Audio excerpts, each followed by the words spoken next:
ప్రజలు తమ సమస్యల పరిష్కారం కోరుతూ అందించిన వినతులకు అర్జీలకు నిర్ణీత గడువులోగా పరిష్కారం చూపాలని కాకినాడ జిల్లా జాయింట్ కలెక్టర్ అపూర్వ భరత్ అధికారులను ఆదేశించారు. ప్రజా ఫిర్యాదుల పరిష్కార వేదిక జిల్లా స్థాయి కార్యక్రమం సోమవారం కాకినాడ కలెక్టర్ వివేకానంద హాల్లో జరిగింది. ఈ పీజీఆర్ఎస్ కార్యక్రమంలో జాయింట్ కలెక్టర్ అపూర్వ భరత్, జిల్లా రెవెన్యూ అధికారి జె వెంకట్రావు, కాకినాడ ప్రభుత్వ సామాన్య ఆసుపత్రి అడ్మినిస్ట్రేటివ్ అధికారి N Sridhar, KRRC SDC G Ratnamani, DRDA PD Srinivasarao, CPOP Trinath తదితర అధికారులు కాకినాడ జిల్లా నలుమూలల నుంచి వచ్చిన ప్రజల నుంచి అర్జీలను, వినతులను స్వీకరించారు. ఈ అర్జీలను ఆయా శాఖల అధికారులకు సూచిస్తూ వాటిపై సత్వరం సమగ్రమైన విచారణ చేపట్టి తగిన పరిష్కారం అందించాలని జేసీ అపూర్వ భరత్ అధికారులను ఆదేశించారు.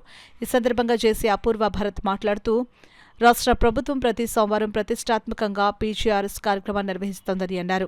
ఈ పీజీఆర్ఎస్ కార్యక్రమంలో అందని వినతులను తప్పనిసరిగా నిర్ణీత గడువులోగా పరిష్కరించాలని అన్నారు. జిల్లా స్థాయి అధికారులు తమ శాఖల పరిధిలో నమోదైన అర్జీలను ప్రత్యేక దృష్టిలో పరిశీలించి తగిన పరిష్కారం చూపాలని జేసీ అధికారులను ఆదేశించారు.